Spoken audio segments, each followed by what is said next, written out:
Now, the Samsung Galaxy S24 Ultra, we have had the update that everybody has been talking about. We've done some testing on it as well. And, this is something that I had a rant about in the previous episode of the podcast, which was people were saying, oh, no, you need to wait for this update for this device that is released in people's hands. No, don't test it yet. Wait for the update that comes through, which we don't know when it's going to be, and then only test it. Like, absolute frustrating, annoying people in this world. Now, Saf. Experts. Saf, it's okay. I know. I feel you. Man, I agree with you as well. It's just annoying. These so-called experts, it's just like, oh no, you've been given the device from Samsung themselves. They've said, here is the device, go ahead and test it, right? Okay, they've not said anything about wait for an update. The device then came out, released in people's hands, and these absolute, I don't want to use bad language, but they were like, oh, wait for this update, and then test it. Well, over a month later, after the device was available in people's hands, like roughly about a month later, we finally have this update, and there are some improvements, which we'll talk about. So the first one is that, in our initial coverage, everybody talked about how the display, although it was great, especially with the new Gorilla Armor, less reflective, but it was also less vibrant compared to previous generations, right? Yeah. Now, they've tried to address this with a software update, and we've got a vivid slider now. So if you go into your settings, you can go onto this vivid slider, and then you can make the display more vibrant than it would have been. And, looking at my S23 Ultra and the S24 Ultra, I can definitely see that now it does match the vividness, shall we say, of the previous generation. Yeah, it's spicy. I mean, look, I personally could care less about the vividness. I know you're going to say I'm an old man, so just stop it right there. Just stop the jokes. But I do like the fact that Samsung addressed this really quickly and also kind of just shut it off where they can make the reflectiveness a continued progress where it gets better and better and better, and also add a vivid slider so that, you can always just have it whichever way you want. So this is one of the great benefits of having that flexibility in Android ecosystem as well. So just what Samsung is doing. So I applaud them for that quick turnaround, in this case. Yeah, and the thing is, I think it just comes down to your preference, right? I think for a lot of Samsung users, they're used to those very vivid and, vibrant colors, and everything just pops. And that's kind of been Samsung's kind of trademark on previous devices. So if somebody's upgrading from, say, an S21 Ultra, an S22 Ultra, they're going to notice that. Whereas if somebody's coming fresh, they might be like, you know what, I don't want those colors to be that vibrant. Maybe I want it to be, just standard as what you find on other devices, and that's absolutely fine. It's just nice that we now have this slider that we can use. I have a question for you on the updates. Was there anything else besides the camera updates? Was there anything else you were looking forward to in the update for, just besides the camera fixes? So I think apart from the vividness of the display, I wanted to check that out. One of the areas that I think I've found a bit of an improvement is with battery life, right? So battery life was good initially, but I think it's just now a little bit better. Like, I'm kind of noticing that I'm ending off on more percent at the end of the day than I would have after being testing this update for a few days. So I think they've probably done some efficiency updates and just like some tweaks and just bug improvements, which I think maybe like by about 5% have, for me, that's what I've kind of, again, it's very hard to quantify this because I would need to have an S24 Ultra that I've used for the same amount of time that is on the older update. So it's difficult to test it side by side. What about you? I didn't have anything, but now you mentioned battery. I was just kind of gauging my battery use, because I'm at a convention at MWC, which means I'm using my phone a lot, and you're getting a lot of signal bouncing and things like that. And I would say my battery life has been really good. I haven't had to charge my device until I go to bed. So, yeah.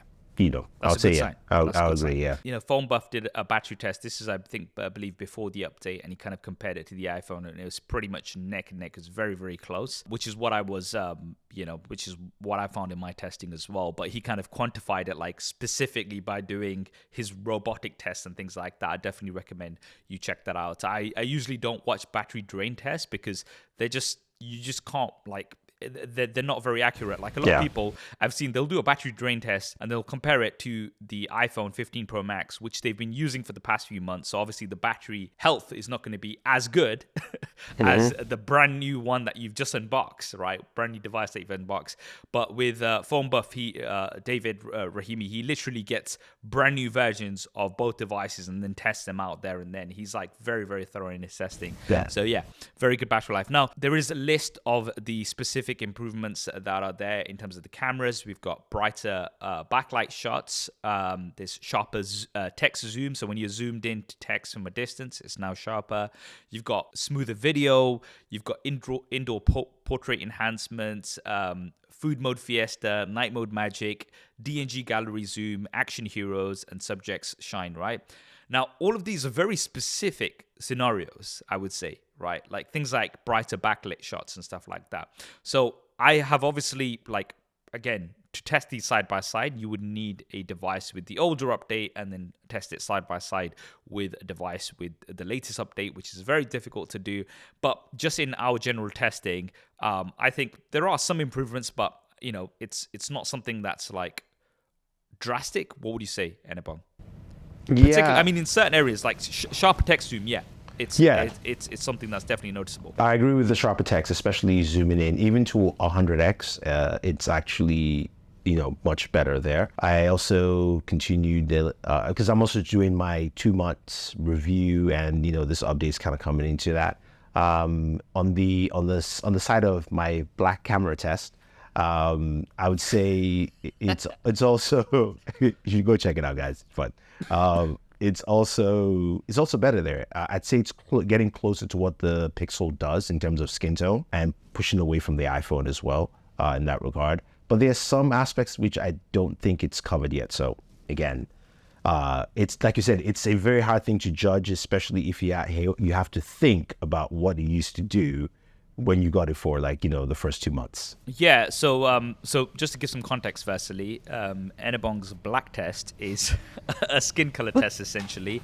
So how good is the camera for black people essentially, right? Is that the Yes. right summary? I mean, it's actually, I call it a black test in that regard, but for me, it's about how does the camera represent you to true life and your liking as well, because that's the one thing that we don't always look at in camera tests. And very well, we've talked about this in the past. If myself, you, and David took a photo, the camera's going to have a hard time with just 3 different complexions. So how does it actually handle that kind of stuff? And I think Samsung does a good job. I think Pixel really does the best. And right now, the iPhone is just, it's way back in the yard. So that's the black test.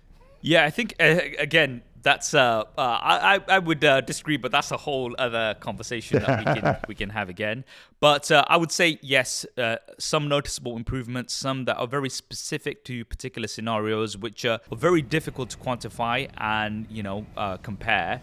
But now that the update is here, obviously any tests going forward, our reviews, our comparisons will be with the new update, so that will be much easier for us to see, how things are compared to the competition. But welcome improvements, and I'm glad this update is finally here. Everybody that was waiting for it, and our long-term reviews will be after this update. So yeah, our initial coverage, our hands-on, our initial comparisons, those have to be done at the time when the device is in our hands.